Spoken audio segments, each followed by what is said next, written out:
Welcome to Telesur. This is from the south, from Caracas, Venezuela. I'm Carla Gonzalez. Let's begin.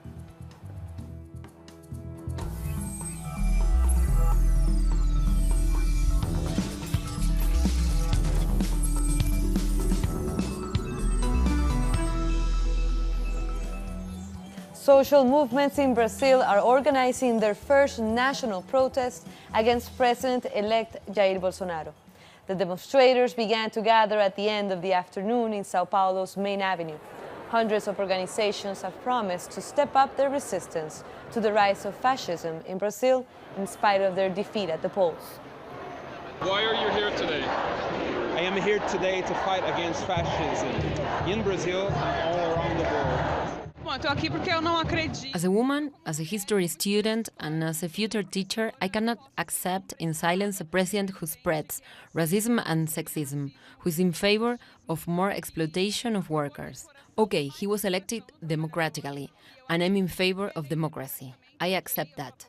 But he needs to know that his government will be watched very closely by all the movements that he wants to destroy. He already made clear that he wants to do away with all activism, and we have made it very clear that this is not going to happen, that we will resist all his policies of hate and prejudice. And Brazil's Workers' Party will call on authorities to investigate the potential effect of false information in the presidential election. PT President Gleisi Hoffmann says the Brazilian electoral process was contaminated by the spread of fake news, and this had an effect on the final outcome. She believes this could be a new form of fraud. Meanwhile, the Workers' Party has also announced the creation of a resistance front against the incoming government to defend democracy. I think that if there is one word, one verb to be conjugated at this moment is to resist. That's why one of the decisions of our meeting was to unite all our forces with those of others to build an ample front of resistance for democracy and for the people's right against the government that is about to take power.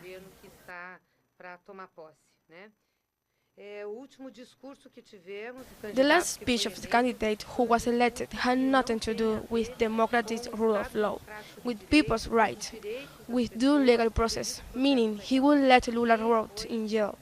We even fear for the president's life. The European Union wants Brazil's president-elect to consolidate democracy and respect the decision of the Brazilian people.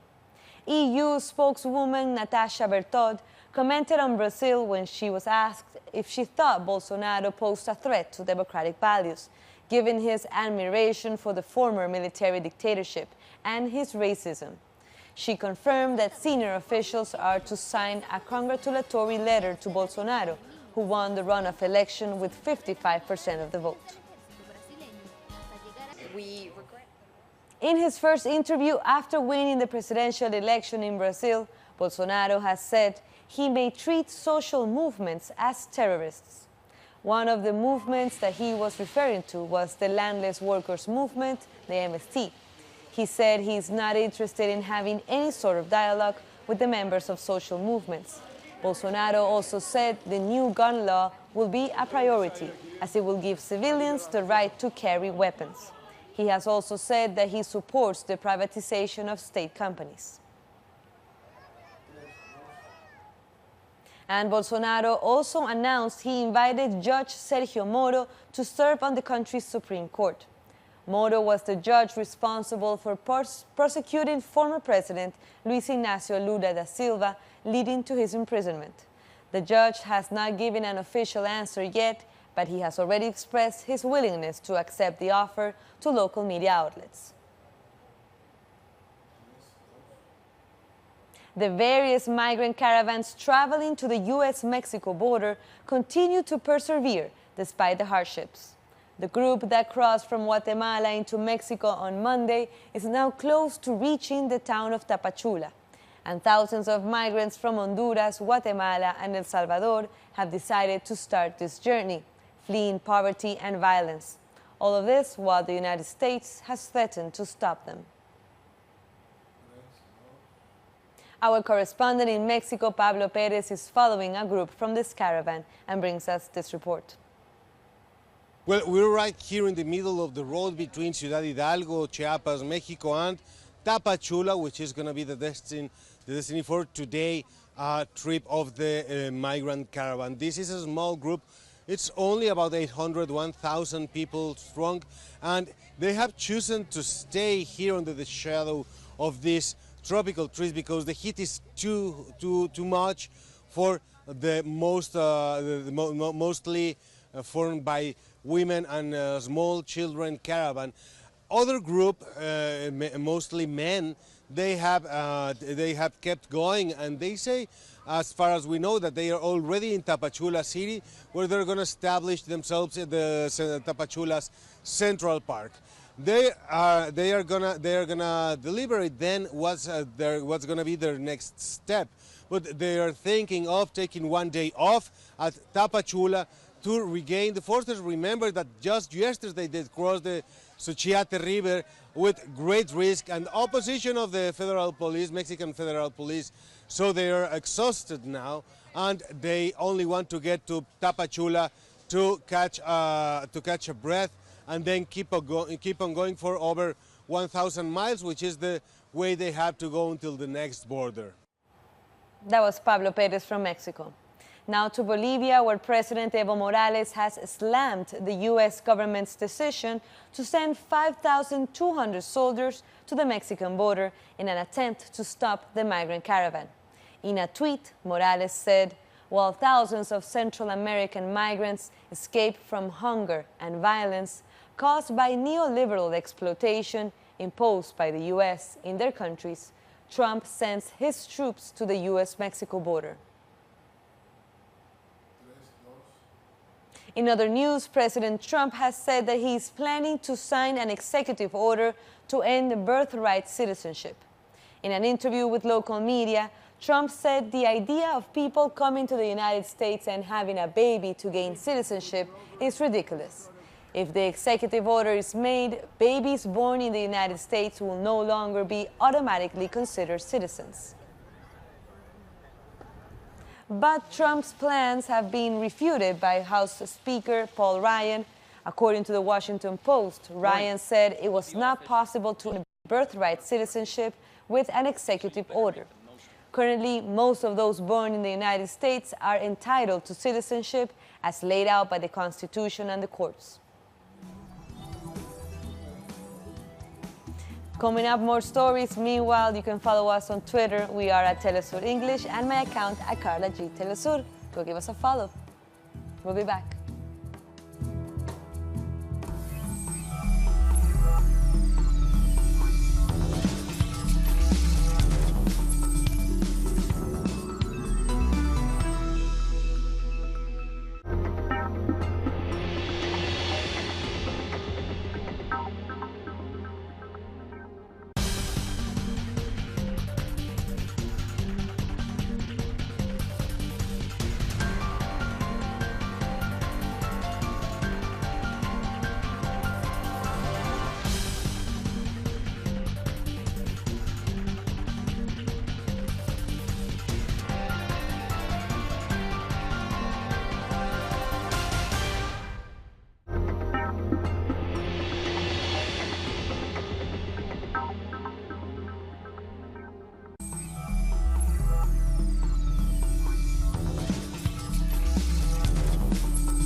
Welcome back.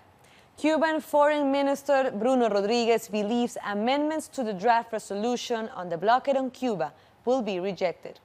8 amendments proposed by the United States will be debated on Wednesday, while the vote will take place on Thursday at the UN General Assembly. There is a new situation this year, which is a new State Department of the United States that has decided to present amendments against the resolution of the blockade, with the purpose of creating a pretext to harden this blockade against Cuba. This is a policy that has proclaimed and that the statement has the fact are implications to present an illusion about an international support for this policy and also to disrupt, consume time and hinder the resolution adoption. Rodriguez also says the U.S. blockade continues to be a massive violation of Cubans' human rights. The United States already know that it cannot prevent the adoption of forceful resolution with a major unanimity of the General Assembly, with an obsolete policy and anchored with the Cold War according to Geneva against the genocide crime. It is a human right violation of every citizen and internationally who transgresses the trade law and freedom of navigation, which constitutes an aggression act and economic warfare. Now to Panama. The country is issuing new tourism cards to allow Cuban citizens with ties to private businesses to enter the country visa-free and buy goods during a month-long stay.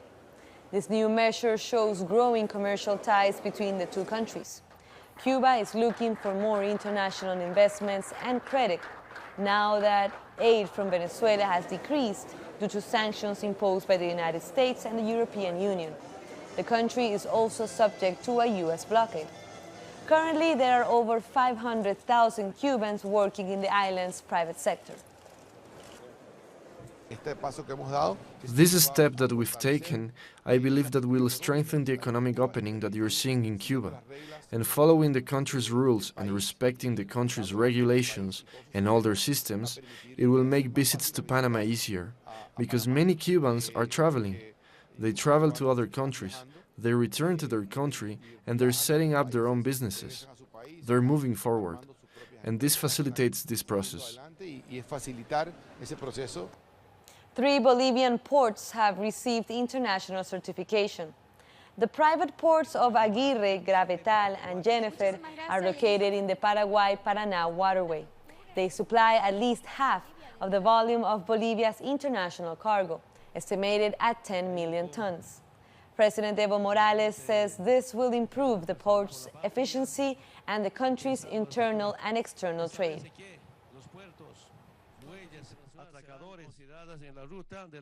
The international ports will be considered in the local route Hydrovia Paraguay and Panama, which will generate greater load movement from and towards Bolivia, in addition to attracting shipping companies that in the future can have permanent presence in our country, generating new sources of work that the exports of soybeans, vegetable oil, iron and imports as diesel, gasoline and cargo general can carry out their paperwork in the shortest possible time and be certified competent ports as Hydrovia Paraguay Panama ports. We move to Colombia, where activists, academics and politicians are protesting against fracking in the region of Magdalena. They say that while the nation needs to exploit its resources, protecting the natural water sources is also vital. They say the region's aquifers will be in great danger given the amount of water that's needed for fracking. At least 23 condors have been poisoned in Patagonia, according to an environmental organization in Argentina. The non-profit organization Argentinian Birds says a banned substance was used to poison Andean condors. This was done across the Patagonian provinces.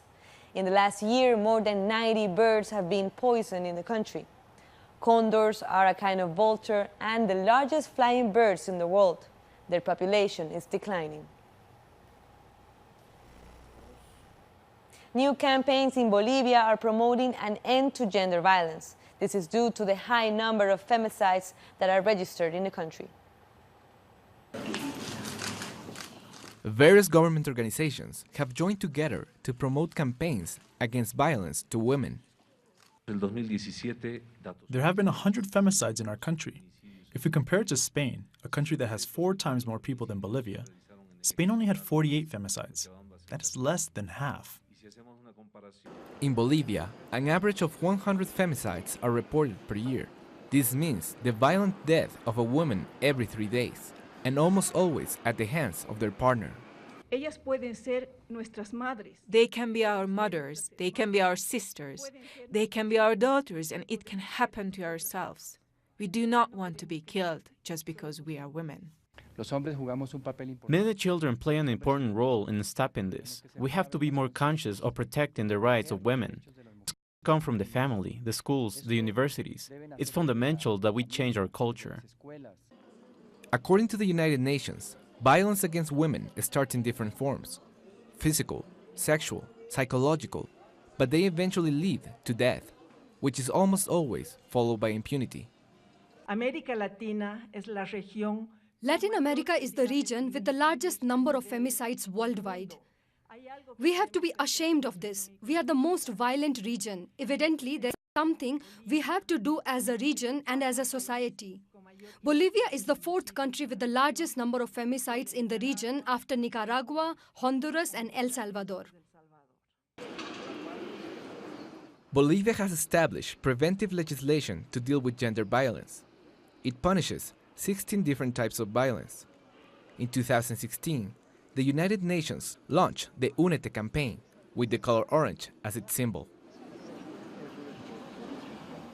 Dominica and China have signed a $120 million Eastern Caribbean dollar economic and technical agreement. The news comes amid the United States' warnings that developing countries shouldn't do business with China. Prime Minister Roosevelt Skerritt has dismissed suggestions that the island is being used by China to advance its influence globally. He added that Dominica has nothing to offer China but solidarity and friendship, and those who heed the U.S. warnings are propagating foolishness. 1 week ago, the Calypso world was thrown into mourning with the death of Winston Bailey, the Mighty Shadow.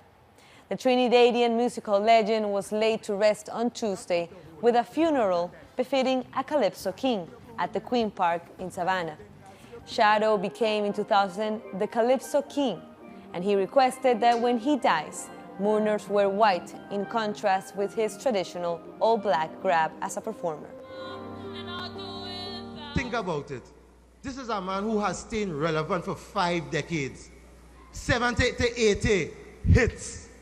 80 to 90 hits. 90 to 2000 hits. And if he was here today, we would have had some more hits. That's right. Because that is the kind of fella that Winston Bailey was now. And I mean, I use the word was because I'm referring that to physical and flesh. But that man can't dead. That man immortalized himself in all their minds, Jed. That up to today, anything different is a shadow vibes. And any baseline that bounces a different way is a shadow vibes. You understand? We just talk about soca, but soca is drum and bass. Who is drum and bass? Shadow vibes. You understand what I'm saying? Sad news for the Calypso world. But we'll take one last short break. Stay with us.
And we're back. Presidential polls are set in Madagascar for November 7th. Citizens have to choose their next head of state among 36 candidates. but the poorest members of Madagascan society are struggling to develop an interest in the event. The former French colony is one of the world's poorest countries, with a poverty rate of 76.2%, according to the World Bank. However, most of the candidates rarely venture into the poorest neighborhoods.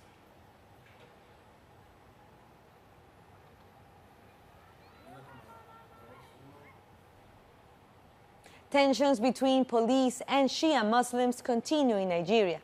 At least 6 Islamic Movement of Nigeria supporters have been killed since Saturday. This Tuesday, police have fired shots and tear gas against thousands of supporters of the imprisoned Shiite cleric Ibrahim Saksaki, who has been in custody since December 2015. Reports say that several bodies were found on the ground after the clashes and that it was unclear whether they were dead or only injured.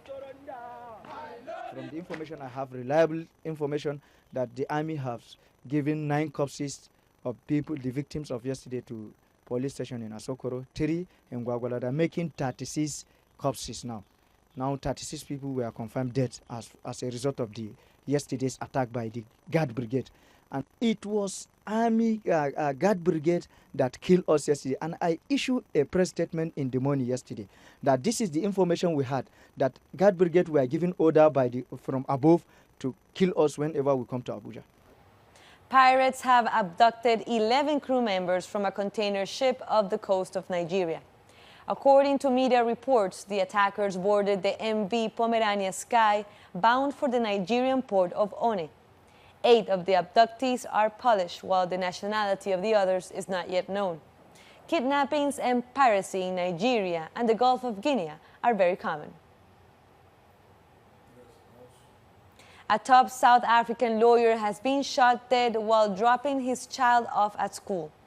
According to the police, Pete Mihalik was in his vehicle when he was shot in the head and fatally wounded.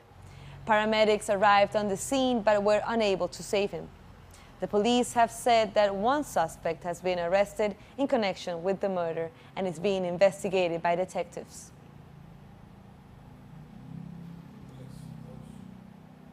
South Sudan's rebel leader and former Vice President Riek Machar will return to the capital Juba this week to take part in a peace ceremony. It will be the first time he sets foot in the city since he fled 2 years ago when an earlier peace deal collapsed.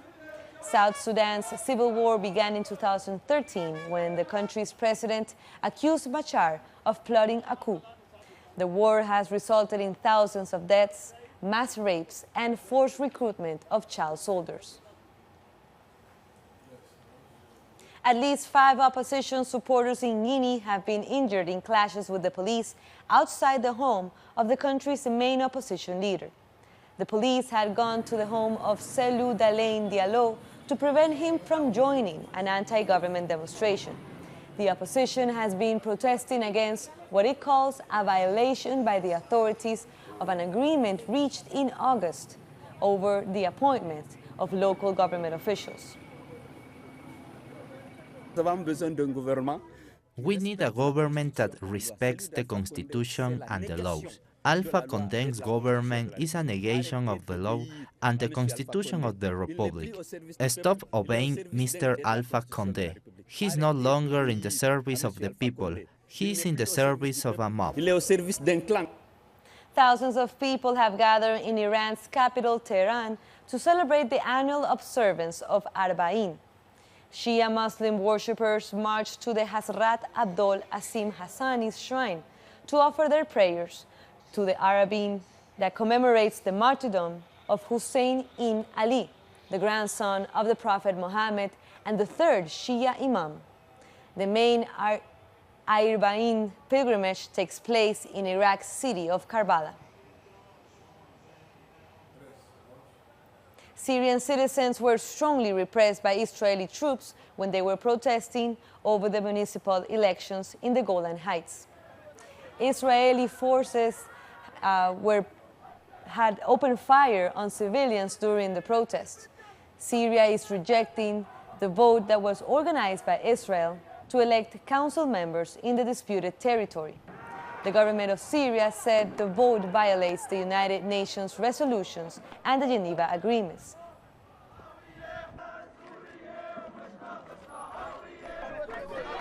Yesterday there was a general meeting and it was decided that it's forbidden to vote. It's forbidden for candidates to appear from the council because they do not represent us. They are boycotted. How will we ask them to meet our demands? How it is guaranteed that they are working for the good of their city? People are boycotting them. Turkey's President Recep Tayyip Erdogan has announced a plan to put an end to what he calls terrorism in Syria. Erdogan says his country will launch soon a new, more comprehensive and more effective operation in the region. The Turkish president has also explained that the Turkish army had to do different raids in the area a few days ago.